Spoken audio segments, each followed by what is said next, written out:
Britain's conversation, The Nigel Farage Show. Mr. Nigel Farage.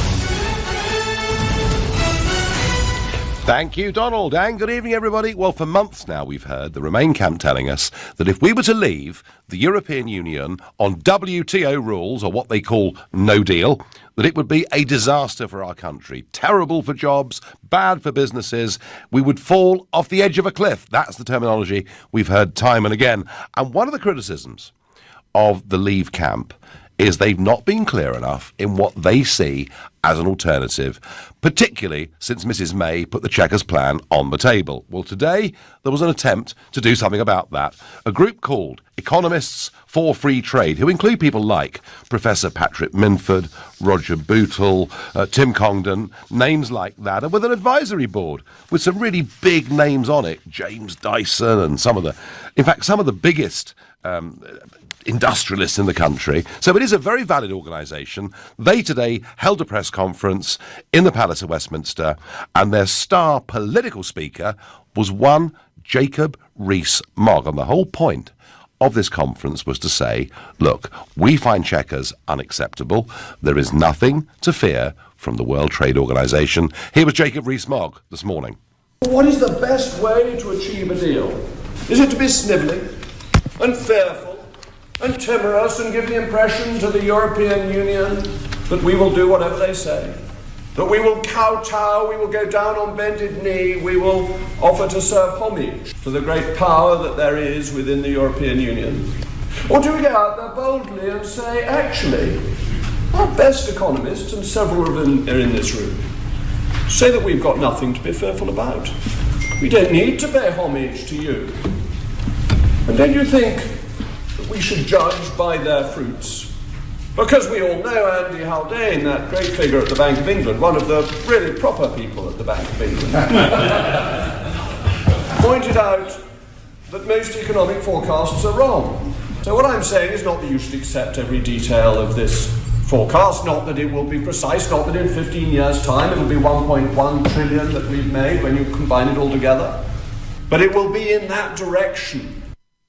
There is nothing to fear from leaving on WTO rules. Do you agree or disagree with what Jacob Rees-Mogg and the Economists for Free Trade group has set out this morning? So tell me if you think actually it would be a disaster, we would fall off the edge of a cliff. Call 0345 6060 973. Maybe you think, do you know what? Freed of all this EU red tape, WTO rules, we'd open up to a bigger, wider world. It'd be a good thing. In which case, text to 84850. Or maybe you think, as I certainly do, that it could be the only way to deliver Brexit, in which case tweet using the hashtag Farage and LBC at LBC. Watch us on Facebook. I'm live from the European Parliament in Strasbourg. You know, Brexit is not just about economics. There are certain things the government has to deliver to match the expectations of Brexit voters. We have to have control of our borders. We have to have the supremacy of our courts. And we absolutely have to have the ability to make our own laws. I don't think anyone could disagree that that is what Brexit voters wanted. The trouble is, the Chequers deal that Mrs May wants us all to sign up to means that we will not be making our own laws because we will be in regulatory alignment with the rest of the European Union, or, as they've now rephrased it, a common rule book, because that doesn't sound quite so bad. The European Court in Luxembourg will continue to have jurisdiction, continue to have a say, and so far there's nothing in Chequers about control of our borders whatsoever. So, WTO would deliver all of those things. The question is, economically, would we be worse off or better off? Well, it would mean that our goods would be charged a tariff for going into Europe, but in turn, European goods coming into our country, we would charge tariffs on. In fact, net, we would charge them more tariffs than they would charge us tariffs, of course, because they sell us more than we sell them. My view, and it was articulated very well yesterday by Roger Bootle in the Daily Telegraph, is that if we make it absolutely clear to Brussels, look, we're happy with WTO. We've got no problem with that at all. Actually, do you know what? China trades with you on WTO rules. America trades with you on WTO rules. And they're kind of selling a lot of goods and services into Europe. We've got no problem with this. If we did that, they would actually come running after us, demanding a Canada-style free trade deal, which, of course, would be, in many ways, easier than going to World Trade Organization rules. So I take the view, not only is there nothing to fear, but unless we're prepared to go down this route, we will not be able to deliver control of our borders, supremacy of our courts, and the ability to make our own laws. That's how I feel about this. I want to know how you feel. And as I say, that criticism of leavers, that perhaps since Chequers they've not been giving a single message, is, I think, a valid criticism. Note that when Jacob Rees-Mogg was speaking today, who was sitting in the room, listening and nodding? A chap called Boris Johnson, along with Ian Duncan Smith. There is now a coming together of those who really want to leave around this plan. Let's go to Chris in Richmond. Good evening, Chris. Good evening, Nigel. A couple of points I wanted to make. Number one, Patrick Minford is the same person that was telling everyone 20 years ago that the minimum wage would destroy billions of jobs, so he is not a particularly credible source. Secondly, James Dyson is the person that moved his factory from the UK to Malaysia, creating jobs in Southeast Asia rather than the UK. Well, hang on, Chris. He is a global businessman, and he does and hang on, and James Dyson does provide significant jobs in this country and has paid an awful lot of tax in this country. He's exported thousands to Malaysia. Yes, and one of the reasons he's done it, do you know one of the reasons he's done it? He's done it because of European Union rules on what vacuum cleaners are capable of doing, and he can't make them in our country because of EU rules, so he's gone to Malaysia to do it. In fact, he is living proof in many ways of why European Union rules have been bad for British industry. Right, so it's okay then. So we'll take that argument less further. So we leave the European Union, we don't apply their rules on vacuum cleaners. How are we going to sell vacuum cleaners to the European Union if we don't stick to their rules, Nigel? Oh, well, if you sell a good anywhere in the world, you have to meet their specifications. But the fact that to sell to them, you know, we have to meet their specifications, does not mean our entire production of what we manufacture and sell in our country and to the rest of the world has to abide by their rules. And here's my point, Chris. Of course it does. Here's my point, Chris. Chris, here's my point, all right? Of the total UK economy, 12% of it is the manufacture of goods and services that we sell to the European Union. I am not for one moment saying that is not an important part of the British economy. It is. What I'm arguing is it's wrong for the other 88% of our economy to have to abide by European rules when they don't sell any goods there. Well, I mean, the WTO rules are fine. You want WTO rules. What about services? 80% of our country is services. So a Canada Plus deal does not deal with any of those options, and certainly WTO. The point about Canada Plus is that it will be a Canada deal, you know, plus a deal of some kind on services. The honest truth, Chris, is, you know, we're 35 years into the European single market, and as it stands today, British financial services find it very difficult, for example, to market British insurance products in Germany. So the European financial services market has never been completed. Of course, there are trade-offs and compromises. So Jacob, sorry, Nigel. Why is it then that Jacob Rees-Mogg is now setting up an operation in Ireland post-Brexit, and John Redwood is advising people, his own clients, to invest money outside the UK? I mean, there's so many double standards and hypocrisy on this whole thing. It's just a lot of these people. I mean, listen, don't think of Brexiteers as being little Englanders. They're not. You know, Brexiteers they're the globalists. They're the globalists. I mean, one of the things, Chris, that actually made me a Brexiteer. Hang on. One of the things that made me a Brexiteer was realising, firstly, that we not only have a big UK economy, but secondly, there's a great big world out there, and Europe is a diminishing part of it. Chris, let me ask you a question, because you've asked me half a dozen. Let me ask you a question. What is it you fear from a Brexit on WTO rules? Well, it's just mad. I work in the pharmaceutical industry. What is it you fear? Everything, because I work in the industry that ships goods to you single every year. I'm losing your line, Chris. I'm going to have to let you go, not because I didn't want to listen, I did, but I'm going to move on to Wendy, who's calling from Woodlands in Hampshire, a new caller to this show. Wendy, do you fear a Brexit on WTO rules, or is Jacob right to say there's nothing to fear? Could I first say Nigel, or Saint Nigel, as you're known in our house, You've got the patience of a saint with some of the people who call up. But that's what democratic debate is, and Exactly, it's very important. And it's very important to listen to the other side of every argument. Background: I'm a grandmother of 7 in my 70s. When I voted for Brexit, it really wasn't going to make a lot of difference to me which way the vote went. I voted out for the future of the country as I saw it, and for my children and grandchildren. And of course, like everyone else, I'm fed up with hearing I didn't know what I was voting for when the government leaflet told us quite clearly what we were voting for. And to be honest, I was amazed that we won. I obviously listened too much to the BBC.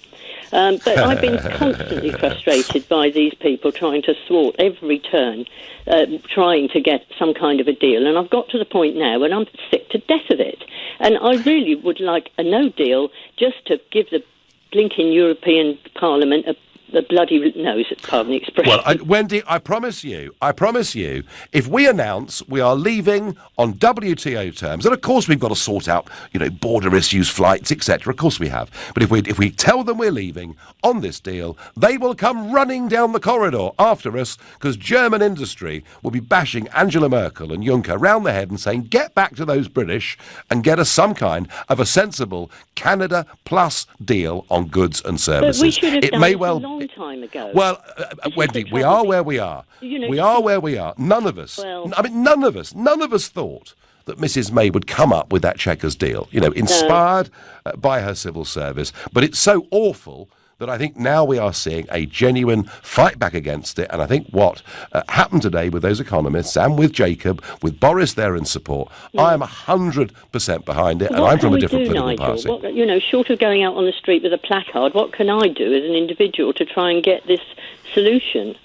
Well, we have a situation, Wendy, where fewer than a quarter of our MPs supported Brexit. That's where we are. Yeah. The first thing you can do is, and I want people to do this, and one of the reasons I'm going back out on the road, I want people to lobby their MPs and to say, if you betray the Brexit I voted for, I will never vote for you again. There's a start. Wendy, I thank you very much indeed for your call. You're listening to the Nigel Farage Show, exclusive on LBC. It is now 6:15.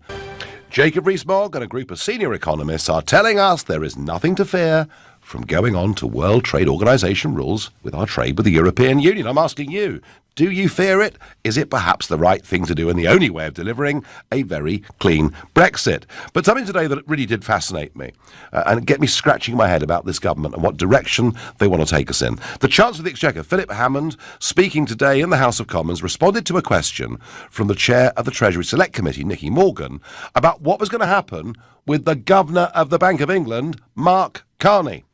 I can now announce to the House that I have been discussing with the Governor his ability to be able to serve a little longer in post in order to ensure continuity. And I can tell the House today that the Governor has agreed, despite various personal pressures to conclude his term in June, that he will continue until the end of January 2020 in order to help support continuity in our economy during this period.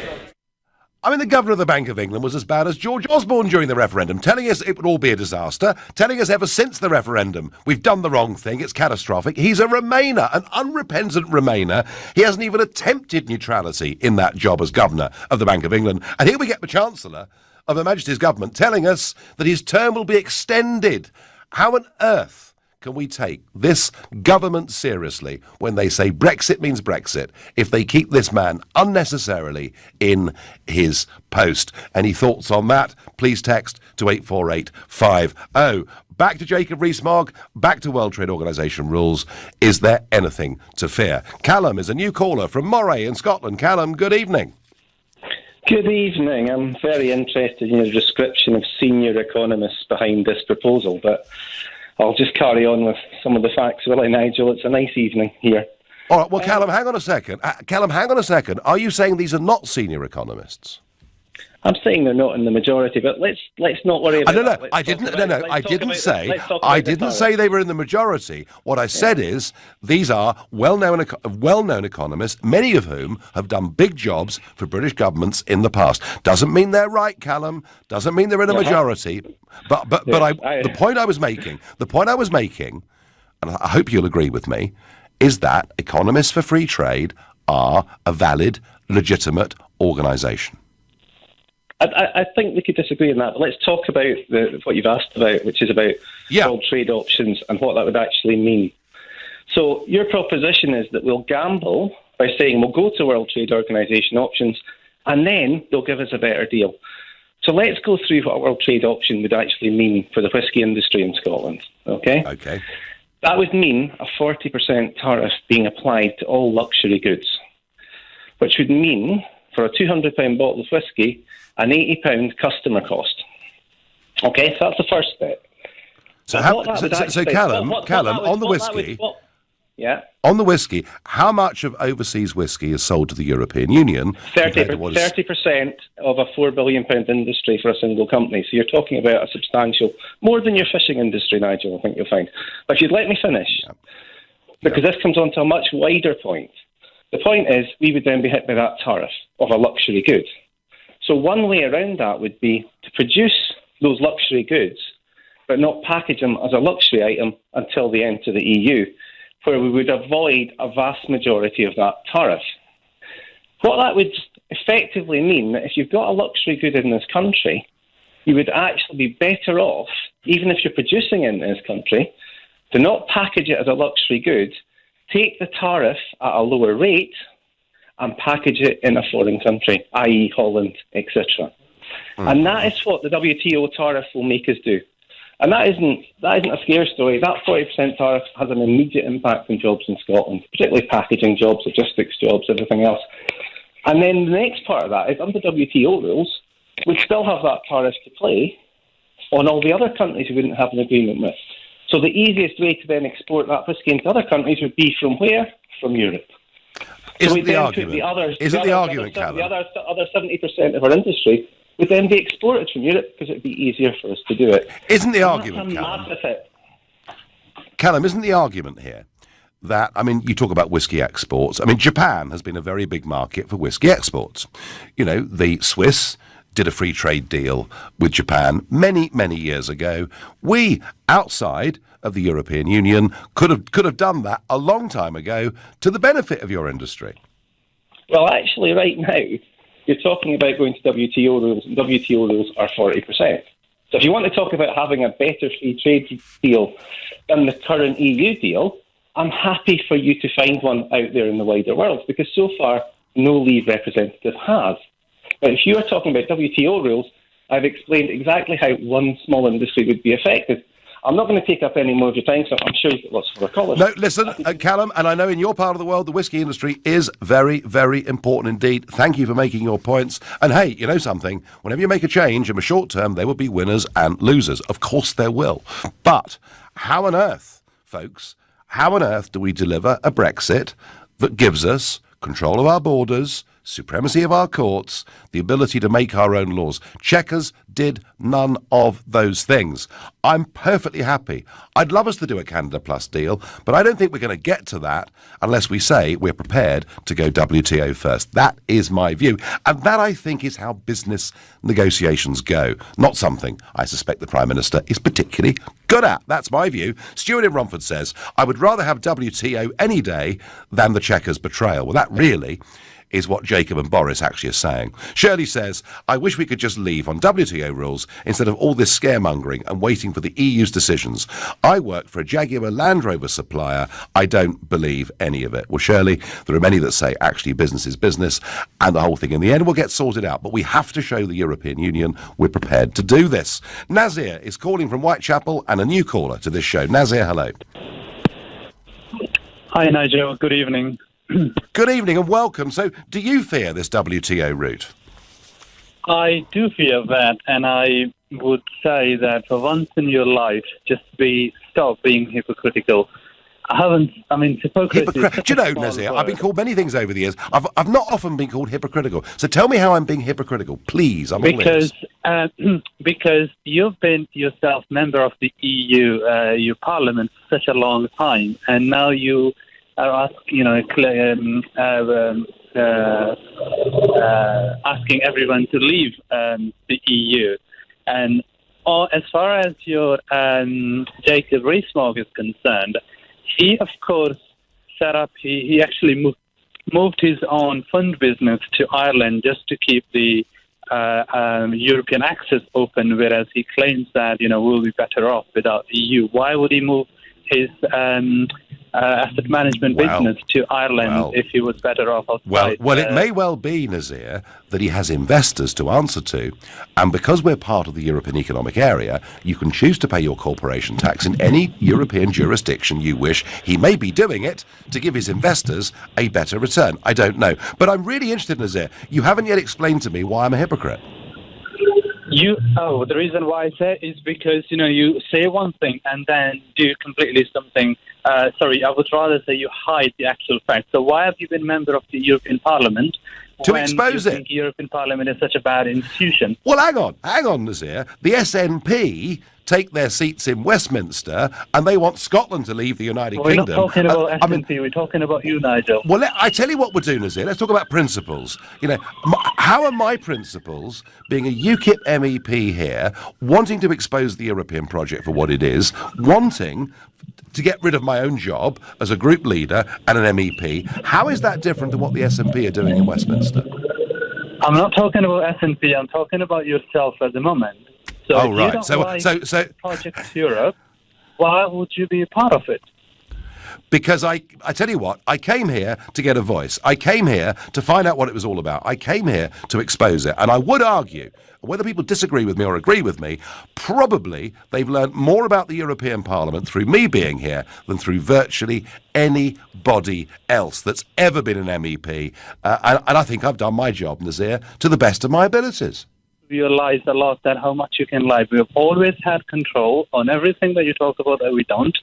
Although the government haven't exercised that control, that's a separate issue. We can blame the government for that. But we've always had that control whether we exercise that or not. Well, I keep seeing European court judgments and I keep seeing European legislation. Nazir, you clearly want us to stay part of the European Union, but we are going to leave. Do you understand why many of us feel that WTO is necessary? Because we want to get back, Nazir. Do you understand why we want to get back control of our borders, our courts and our laws? We always had control over our borders. Oh, right. We never lost that. Fine. Thank you very much indeed. 17.4 million of you who voted Brexit. You're all wrong. There was no problem at all. We always had control. Well, you could, in all the years I've spent here, have fooled me. You're listening to the Nigel Farage Show, exclusive on LBC. It is now 6:30 and... Do we have to fear WTO rules, or is it nothing to fear, as Jacob Rees-Mogg and a group of senior economists told us earlier on today? And there's no doubt there will be some winners and losers from a big change like this.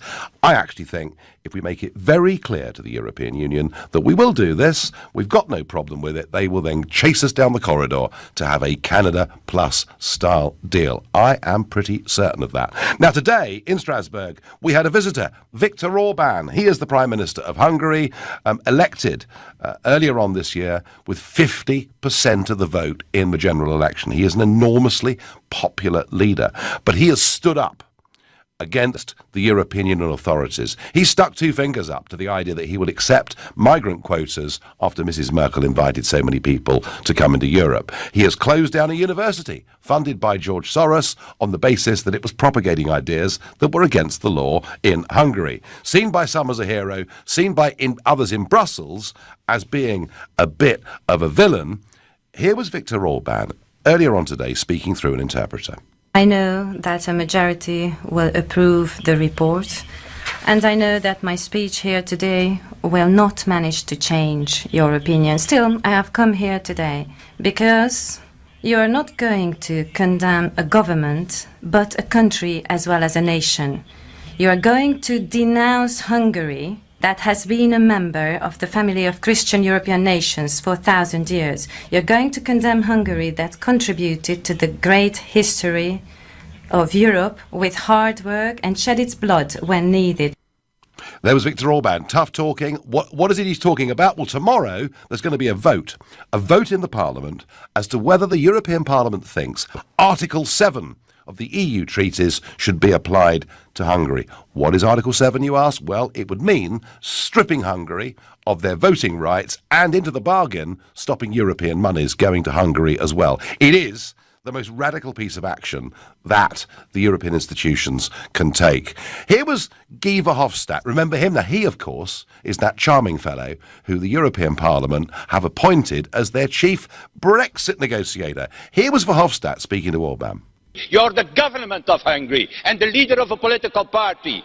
And Hungary is far more and far more eternal than you are. But my intervention is not to you. Because, and I will recognize it, that doesn't happen often, that the European Union is based on Christian democratic principles, beliefs and energy for decades. I want to plead to you, my Christian democratic colleagues, to recognize that the way Schuman looked to Christianity is in many ways exactly the opposite, as a divisive, narrow and destruction action and opinions of Mr. Orban. So, dear colleagues, please for once see that he is the seed of discord that will ultimately destroy our beautiful European project. And please, together with us, stop this nightmare. Our beautiful European project, you see. Well, this is what I made of the whole thing. Well, Mr. Orban, thank God there's at least one European leader prepared to stand up for his principles, his nation, his culture and his people in the face of such extreme bullying. Thank God you're there, is all I can say. What is really happening here, Mr. Orban, is they're just updating the Brezhnev doctrine of limited sovereignty. There's no point pretending in this union you're independent. There's no point pretending you run your own country. And Article 7 is the new method of adopting that. Mr. Orban, you keep saying you want to stay a member of this European Union. But it's not just your country that's been insulted today. You've been insulted today. Time to be more logical. Come and join the Brexit club. You'll love it. Well, it was all pretty heated stuff in there today. This big vote tomorrow, and the Parliament will say whether they want Article 7 to be applied to Hungary. And my view, and you can disagree with it, of course, my view is that what we're seeing from this European Union with deeper and deeper centralisation is a much more authoritarian nature. You know, you will not decide in your own country what judges you will appoint. We will tell you who is suitable. And you wonder why people now in Central Europe and elsewhere are saying the hell with Brussels. Back to this great debate on WTO. Chequers isn't good enough for the real Eurosceptics. They're now saying there's nothing to fear from WTO. Do you agree? Tony on Facebook says, and he's right, we are not ready to trade yet under WTO rules until tariffs and quotas have been agreed. That's from the boss of the WTO. And you're right, Tony, which means we better get on with it. Roger says, absolutely nothing to fear unless you're the kind of person that fears the wind changing. And Roger, there's a lot of this. A lot of this debate is from companies, here's the status quo, we don't want things to change, but we live in a world where things always change. Fear of the unknown is, I think, one of the arguments that was used all through the Brexit campaign and is still being used today. Let's go to Manchester and talk to Richard. Good evening, Richard. Do you fear WTO? It's WTO, that's what it must be. I think that, I don't know. I know the Chequers deal is finished. So now we have to take notice of particularly world-class people like you. I don't know what's going to happen with Johnson. Rees-Mogg just speaks the truth. Minford warned us and told us, what have we got to fear? I remember seeing him lecturing 2 years ago. What are you guys fearing? We've nothing to fear. We're a world-class power. And with you, we've got a world-class person leading us. And can I ask you, Nigel, don't go anywhere out of this country until we get out of the EU. Please. I wasn't proposing to emigrate, Richard. I absolutely promise you. I mean, there are many listening to this right now that would like me to emigrate. And there are many here in Strasbourg who'd like it not to be to the European Union. But I'm not emigrating anywhere soon. Richard, you know, what I know is that Chequers doesn't deliver the things that, the basic things that Brexit voters wanted: control of our borders, supremacy of our courts, and the ability to make our own laws. That's what parliaments are for. And if it's WTO, it's WTO. If by saying that we get a Canada Plus style deal, and actually, do you know something? My view, Richard, is if they actually thought the British government said stuff and meant it, I don't think we're that far away in many ways from being able to get a Canada Plus style deal. It's just that Isn't it odd? We've spent the last 2 or 3 decades trying to opt out of parts of the European Union. Now we've voted to leave. Mrs May spends most of her time trying to opt us back into parts of the European Union rather than going for a simple free trade deal. Richard, I thank you for your call, your kind words and your confidence. Pauline says Viktor Orban is a good, strong leader. In a world where there aren't many good, strong leaders, he's certainly, love him or hate him, he's certainly a very strong leader. We're staying in Manchester. We're talking to Neil, a new caller to this show. Neil, hello. How do you do, Nigel? Good to speak to you. Good to speak to you. So, was Jacob right in saying there's nothing to fear? Yeah, I mean, the world is going to keep turning. Night is going to follow day. I get really frustrated when I'm listening to these naysayers about the process of leaving the EU. What they need to understand is that 50% of our trade is already transacted under WTO rules. So I just don't understand why they're so afraid of moving into this new landscape that we're trying to navigate to. Yeah, I mean, if you go to Felixstowe tomorrow, or let's say Southampton tomorrow, you will see these enormous new container ships coming in from China with huge amounts of product, and it's all coming into our country, and it's going into Rotterdam as well, and it's all coming in on WTO terms. So the idea that life and trade's impossible outside these EU structures is clearly nonsense. And we need to be making more of the fact that our export possibilities are much higher. We've seen a reduction in sterling, and people think that that's a negative thing. But for our British exporters, that's a fantastic thing because it means that we can trade more effectively overseas. And also, Neil, what everyone forgets here is, of course, that sterling started falling in 2010. Against the dollar back in 2010, we were up in the 160s. So this isn't just about Brexit. This is a long-term trend of the pound going down. I agree with you. It's not necessarily bad. Thank you, Neil, for your call. Going to Southwark, talking to Greg. Greg, do you fear WTO rules? Not at all, Nigel. Not at all. Do you know what? We should have done... I can't... It's a bit muffled because it's all melting into one now because I'm a staunch leaver. I did waver originally, but what I would like to say is that let's get over this fear of us going into the precipice, the crevasse. We're not going to get sucked under anywhere. We are a majorly strong country, and we've got a lot of good things going for us. And you know what? We're not going to get sucked into this mire of what these... I mean, I don't want to say Remainers and Leavers because we've got to, as I've always said, we've got a great country and we are a massive, massive industry. We will never fail. Look at, we won 2 world wars. For God's sake. Well, that is going back a couple of years, Greg. But no, I mean, I do. But I agree with you. Self-confidence matters, Yeah, we don't have to listen to people that are negative. We just don't have to. There's so much negativity in this country, and it's the fear factor. You've got to have a little bit of faith. Well, do you know what, Greg? Rees-Mogg today was trying to introduce a positive note, and he rather agrees with you. We're too good to be a vassal state. Alan on Facebook is not enjoying any of this evening. The only winners will be Rees-Mogg and Farage. The rest of us will all lose. Well, that's Alan's view. You're listening to the Nigel Farage Show here on LBC. It's 6:45. The Leavers are uniting around a plan, and they're saying there's nothing to fear from WTO rules. I'm asking you whether you agree with that. But before I do, today is, of course, a very sad anniversary indeed. It's the 11th of September, or 9/11, as the Americans call it, those appalling attacks that we saw on the Twin Towers, and, don't forget, on the Pentagon too.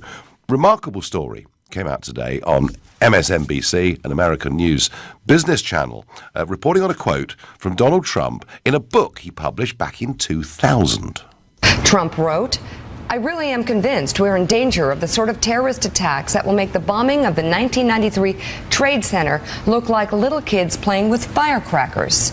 Trump also mentioned the mastermind of the attack, writing, quote, "One day, we're told that a shadowy figure with no fixed address named Osama bin Laden is public enemy number one, and U.S. jet fighters lay waste to his camp in Afghanistan. He escapes back under some rock, and a few news cycles later, it's on to a new enemy and a new crisis."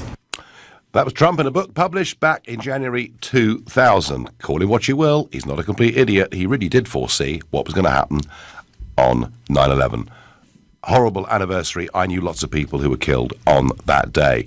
Back to the World Trade Organization. Do we have something to fear? Michelle is being positive and helpful. She says, being Canadian, shouldn't Mark Carney advocate a Canadian-style trade deal between the UK and the EU? Trouble is, Michelle, I think he's a full, paid-up Remainer. He loves the European Union. I'd love him to prove me wrong. He won't. Let's go to Hitchin. Speak to Mark. Mark, is Rees-Mogg correct in saying there's nothing to fear? No, he's absolutely wrong, Nigel, and you know that better than anybody else. We currently do around 55% of our trade through the EU. 43% of it is directly with them. 12% is done via trade agreements they have with other people around the world. Now, what I want now, hang on. You said it's all about taking back control. Why on earth would I want to go and take that 55% of our trade, which is under the EU, which is democratically accountable through people like you, who are democratically accountable? You're having a laugh, Mark, aren't you? No, Nigel, I voted for an MEP, so I know what is democratic and what isn't. Now, just explain to people and your listeners who voted for the members who run the WTO? Who voted them in? How many of us voted for a WTO official or the people who lead the WTO? No, we didn't. But our governments You said take back control. You said take back control. You're telling me to give my democratic power that I have on the EU to the WTO, which is a private organisation, and I'm not giving them. No, Mark. Democratically accountable to me. Mark, your love for EU democracy is very touching, and Mr. Verhofstadt will be pleased to hear it. But of course, as you well know, the executive, the government of Europe, is the unelected European Commission. But before we argue about that, let's just talk figures very quickly. All right, 43% of our trade. What? Go on. 40. Go on. You quoted 43% of our trade directly with Europe. But of course, we do also transship stuff through Rotterdam to other parts of the world, which shows as EU trade. So the true figure is about 38%, and it falls by 1% every single year that goes by. So let's not pretend that of our overseas trade, that Europe's not very important. It is, but it's diminishing. The idea we should credit Europe. The idea we should credit Europe with some success in negotiating free trade deals is for the birds. Switzerland, Singapore, Chile, South Korea have all got far more extensive trade networks around the world than we've got relying on the EU. But Mark, what I want to ask you is this. What is it specifically that you fear? Is it the loss of these trade agreements? Do you think we'd struggle to get them back? I mean, what is it you fear? Right, okay. Well, I'll tell you what you need to fear, because it's already happening. Back in July, the UK put before the WTO, in general, the terms it wished to trade with the rest of the world. Already, Brazil, America, and New Zealand have raised their objections about what we're suggesting. Now, as one person once put it, the WTO is full of sharks. There are 163 countries who are members of the WTO who can object to any trade plan we put forward. And then that enters into a very complicated legal wrangle, which could stop us from trading. So you saying about the WTO, which is undemocratic, because it's not, I won't have any power over what it does. It's an independent organisation. And you think it's bad trying to organise anything with 27 other countries in Europe. Mark, ultimately. 163 who have got so much interest. Come on. Bilateralism is the way forward here, isn't it? That's the way forward for trade all over the world. It's nation states doing deals with each other, not relying on big blocks anymore. Isn't that the reality of the 21st century? No, it's not the reality of the 21st century. I'm afraid not. There's lots of things that's going to impact us in the whole of this century. But you were asking about WTO and should we fear it? Yes, we should. Yeah. It's not a democratic organisation. People who run it have self-interest themselves. You have 163 members who can almost veto any plans we put forward. So, yes, it's the worst of all deals to be going down, to be quite honest. And I come back to the point. I have this moment in time, I can't now when we're leaving, I can vote for an MEP. At least I have some. Yeah, they've got input. that. Oh, Mark, they're useless. They're useless. MEPs are useless. Don't think MEPs are important. They're useless. They are not the only parliament ever invented by man, I think, without the ability to propose primary legislation. And Mark, I would say this to you. WTO is not a government. It's a basic set of rules. It may be imperfect, but it is there as a basis for world trade. All right, Mark, deeply critical of the WTO. Let's keep this conversation going. Going to Marcus in Stirling. Marcus, good evening. Some pretty fierce criticisms here of WTO. How do you feel? Well, I think the majority of people who want a clean Brexit, Nigel, will take WTO rules. Now, Mark, who you had on before, is the type of chap who would take an umbrella with him when it's 40 degrees outside. You know, very negative, can't see the big picture. And the other chap that was talking about the 40% increase on whisky, I think we're probably less likely to hit the bottle once we leave the EU, so he can put that fiver on whisky. We would take it. Quality of life, in my opinion, and I think the majority of my friends who are leavers, is more important than the trade tariffs. The other point I'll make very quickly I agree is with that we have an opportunity to stimulate our own manufacturing base and to buy British products made by British workers. Yes, I mean, the idea of a sort of Brexit boom, Marcus, that's what you mean, yeah? Yes. Yeah, yeah. And do you know something? Also, the point about the whiskey, the whiskey exporter, is that, of course, whatever tariff gets put on, of course, there is also the question of currency, isn't there? Because things become cheaper or more expensive overseas because of currency movements too. But Marcus, I'm with you. Quality of life does matter, and delivering Brexit matters. A democratic promise that was made. Where do you? I tell you what, Marcus. Give me your prediction. Give me your prediction. Where do you think this will all end up? Brexit, Nigel. Where do I think Brexit will all end up? Yeah, yeah. Okay. Our Prime Minister is a Leaver. Mark Carney is a Leaver. The Speaker of the House of Commons is a Leaver. No, they're all Remainers, Marcus. Sorry, Remainers. God, I was getting very worried for a moment there. Sorry. Right, okay. I was dreaming. I think it's going to end up with something monumental happening in this country. I think it will take action that's something that we have never seen before in this country, because purely relying upon the ballot box, how far is that going to get us, Nigel? Well, Marcus, I'm not going to advocate. I'm not going to advocate anything beyond the ballot box. But you're right about one thing: we're heading towards some very big historic moments over the course of the next few months. Thank you. You've been listening to the Nigel Farage Show here on LBC. I'm back tomorrow night at 6. At 10 o'clock tonight, it's Tom Swarbrick. But up next, it's Ian Dale. Thank you very much, Nigel.